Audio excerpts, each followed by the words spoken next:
네, 이번 순서는 의원들의 의정 활동과 지역구 소식을 자세하게 살펴보는 시간 투데이 의정통신입니다. 북한의 미사일 도발에 이어서 김정남의 피살 소식이 언론을 통해 보도가 되면서 국민들의 안보 불안이 한층 높아지고 있습니다. 이와 관련해 어제 국방위 긴급회의가 소집되는 등 우리 정치권도 기민하게 움직이고 있는 모습인데요. 오늘은 20대 국회 국방위원장이신 바른정당의 김영우 의원 스튜디오에 직접 모시고 북한의 잇따른 도발 배경과 국회 차원의 대응 방안 그리고 주력하고 있는 의정 활동에 대해서 자세하게 들어보도록 하겠습니다. 네, 의원님 어서 오십시오. 네, 안녕하세요. 네, 어제 오늘 상당히 바쁘게 움직이셨을 텐데 정말 북한은 한시도 마음을 놓을 수가 없네요. 지난주에 미사일 도발에 이어서 김정남의 피살 소식이 어제 갑작스럽게 전해졌는데 지금 이렇게 북한이 도발하는 상황에서 지금 국내 안보가 상당히 불안해지고 있거든요. 지금의 상황 어떻게 보고 계시나요? 말씀하신 대로 지금 아주 그냥 끔찍하고 예. 불안한 일들이 많이 벌어지고 있습니다. 예. 지금 김정은이 본인의 그 이복 형인 김정남을 네. 그렇죠? 그 살해 지시를 해서 말레이시아에서 예. 그 뭐 정확한 방법은 아직 알려지지 않고 있습니다만은 예. 그 살해했다는 거 아닙니까? 오늘 그 우리 국회 정보위원회 정부 보고에 따르면은 5년 전부터 그 김정남을 살해하기 위한 그런 계획을 세웠다는 거예요. 굉장히 끔찍한 일이죠. 2013년도에는 고모부인 이제 장성태 고모부를 이제 완전 처형을 했고 또 이번에는 이제 이복 형까지 이렇게 했는데 이렇게 본다면은 가장 불안한 것은 아주 포악한 김정은의 그 성격입니다. 네. 이렇게 포악한 성격을 가지고 있다고 한다면 이것이 이 대남 도발로 이어지지 않을 그런 대남 도발로 이어지지 않으리라는 보장이 전혀 없는 것이죠. 그렇죠. 그리고 또 아마 이번 그 김정남 그 살해는 아예 그냥 그 김정은 자기 자신을 견제할지도 모르는 그런 싹을 아예 그냥 잘라버린 것 같아요. 그런 면에서 굉장히 좀 불안하고 또 예측이 불가능하다. 그래서 우리는 이제 혹시 모를 북한의 도발에 만반의 그 대비 태세를 갖추는 것이 필요하다. 이렇게 보고 있고요. 그다음에 또 하루 전날이었죠. 2월 12일 날은 탄도미사일을 또 발사하지 않았습니까? 이번 탄도미사일은 과거의 탄도미사일에 비해서 기술적으로 상당히 진일보한 그런 그 기술이었어요. 그래서 러시아 기술이라고 이렇게 이제 그 분석이 되고 있는데 이 발사체 자체가 궤도 차량 위에서 발사를 한 겁니다. 이 궤도 차량이라고 한다면은 그냥 보통 길이 아니고 논이든 밭이든 뭐 산이든 막 올라갈 수 있는 거 아니겠습니까? 그래서 언제 어느 곳에서 발사할지 이제 모르는 거죠. 연료도 고체 연료였고 이렇게 본다면은 역시 우리는 이런 것에 대비하기 위해서는 사드를 조기에 배치하는 것이 굉장히 중요하다. 이것을 막을 수 있는 것은 사드밖에 없습니다. 그리고 더군다나 사드 한 대 가지고는 안 되고 이 수도권 방위를 위해서는 정말 그 추가적인 사드 배치도 검토를 해야 된다. 이렇게 생각하고 있어요. 북한의 이런 급박한 상황 때문에 사드 배치 문제가 지금 또 논의가 다시 시작이 되고 있는 것 같고 오늘 전화하신 말씀 중에 좀 주목이 됐던 것이 국내에 있는 북한의 주요 인사들을 독침으로 살해할 가능성도 있다라는 말씀을 하셨잖아요. 이것 때문에 지금 국민들의 불안이 또 더 가중이 되고 있는데 이런 부분도 좀 대비를 미리 해야 되지 않을까요? 그렇죠. 제가 이제 오늘 오전에 그 최고회의 때 얘기를 했는데 그 북한이 이제 독침 뭐 이런 거를 그 사용한다는 얘기는 예전부터 많이 있었어요. 굉장히 간편합니다. 언제 어디서건 이런 그 수법을 쓸 수가 있고 특히 우리나라의 이제 주요 인사들이라든지 이런 인사들에 대해서 언제든지 이런 그 아주 잔인한 방법에 이런 그 끔찍한 일이 일어날 수 있기 때문에 과거에도 좀 있었기 때문에 그렇죠. 과거에도 있었고 과거에도 이한영이라고 하는 피살 사건이 있었고 또 우리 북한 인권 관련해 가지고 활동하는 분에 대한 그 암살 시도가 있었어요. 그렇기 때문에 우리가 굉장히 주의를 기울여야죠. 예, 예. 이렇게 북한의 긴박한 상황이 위기가 생겼을 때 우리 정치권이 하나가 돼서 긴밀하게 움직여야 될 것 같은데 그래서 이런 말씀을 하신 것 같아요. SNS를 통해서 안보와 국방은 정권이 바뀌어도 정치권은 대연정을 해야 된다라고 말씀을 하셨잖아요. 이런 의미라고 볼 수 있을까요? 그렇죠. 우리가 정권이 바뀔 때마다 대북 정책이 바뀌면은 예, 예. 그거는 너무 정말 우리 대북 정책 성공할 수가 없습니다.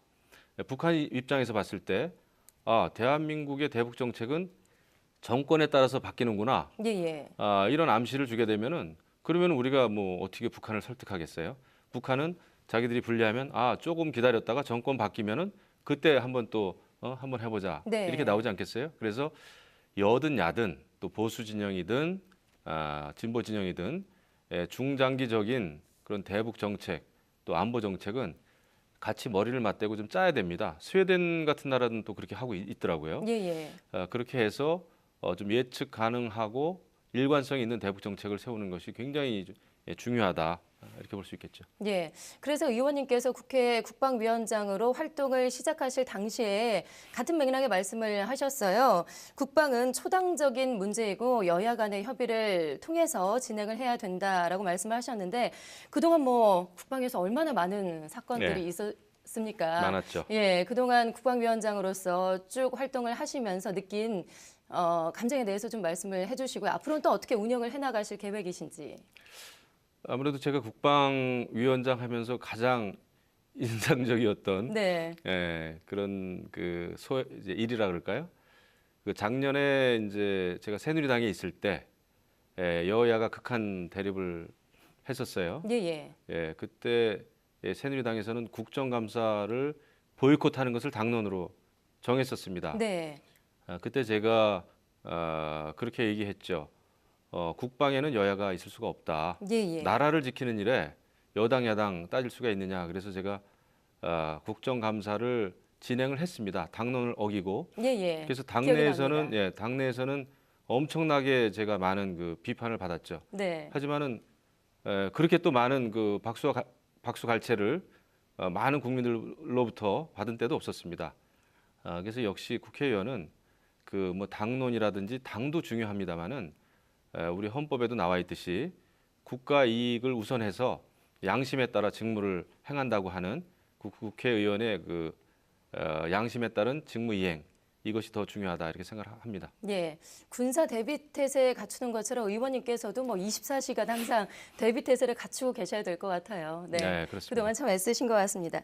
그리고 지역 현안도 좀 얘기를 해볼게요. 지금 지역구로 두고 있는 곳이 지금 경기도 포천 가평 그렇습니다. 지역이잖아요. 예, 예. 이 지역에 또 근처에 군사시설 보호구역이 있기 때문에 인근의 주민들이 상당히 좀 피해를 보고 있다 해서 이제 불만을 많이 토로하고 계신데 재산 피해가 특히 많다면서요. 그래서 이런 걸 보장할 수 있는 법안까지 발의를 하셨고요. 그렇죠. 특히 이제 포천 가평에는 이제 군부대도 많이 있고요. 예, 예. 그렇습니다. 그래서 군사 시설이 있는 그 부근에는 재산권 행사를 할 수가 없죠. 그렇기 때문에 피해가 많고 네. 특히 포천에는 아마 아시아에서 제일 클 겁니다. 400만 평이 넘는 그 사격장이 있어요. 영평 네, 예. 사격장이라고 미군 사격장입니다. 그리고 또 600만 평이 넘는 승진 훈련장이 또 있습니다. 이런데 굉장히 소음 피해가 좀 심해요. 사격장이다 그렇죠. 보니까 아무래도 사격장 예. 훈련장 소음 피해도 심하고 소음뿐만이 아니라 이 또 영평 사격장 근방에서는 작년 재작년에 이 총탄 같은 게 마을에 주택가까지, 떨어졌습니다. 예. 이거 이제 도비탄이라고 그러는데 예. 굉장히 위험천만한 일이죠.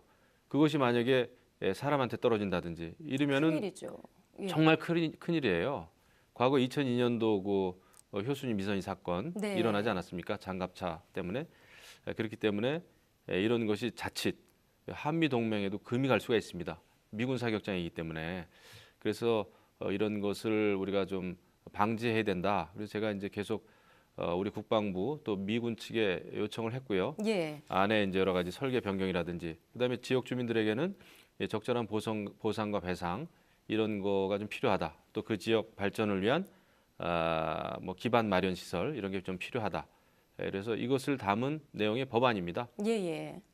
군사, 안보, 국방도 중요하지만 인근에 있는 지역 주민들로서는 사실 피해만 보고만 살 수는 없는 상황이잖아요.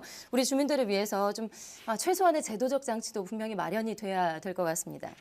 자, 그리고 마지막 질문인데 지난주였나요? 그 바른정당 차원에서 국회의원 좀 만납시다라는 그 주제로 활동을 하셨다고 하는데 좀 많이 만나셨어요? 민원을 많이 청취하셨다고 들었는데 어떤 얘기들이 좀 많이 나왔나요? 네, 그때 이제 저하고 우리 당의 김무성 의원님하고 김상민 전 이제 의원하고 이렇게 당번을 맡은 거죠. 예, 예. 그랬더니 많은 분들이 찾아왔더라고요. 그날은 또 제가 이제 국방위원장이 담당하는 날이다 이런 얘기를 듣고 교수님 5분인가요? 6분이 오셔서 그 국방을 통한 뭐 경제 발전 방안이라든지 그다음에 또 그 사회복지 전공하신 분은 여러 가지 빅데이터를 통한 복지 전달 체계 개선 방안 예, 예. 아주 좋은 그 아이디어를 주셨어요. 그래서 그런 것을 제가 잘 정리를 해서 우리 정책위 의장님한테 전달을 했습니다. 예. 앞으로 그렇다면 마지막으로 의정 활동은 어떻게 해나가실 계획이신지 한 말씀 부탁드릴게요.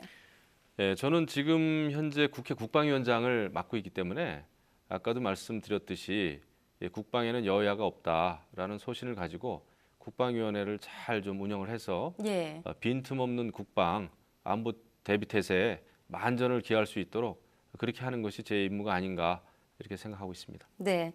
지금껏 강한 소신과 신념으로 활동을 계속해서 해 오셨는데 많은 분들이 의원님 응원하고 있습니다. 아시죠? 감사합니다. 계속해서 좋은 활동 기대해 보겠습니다. 네, 오늘 말씀 고맙습니다. 네, 고맙습니다.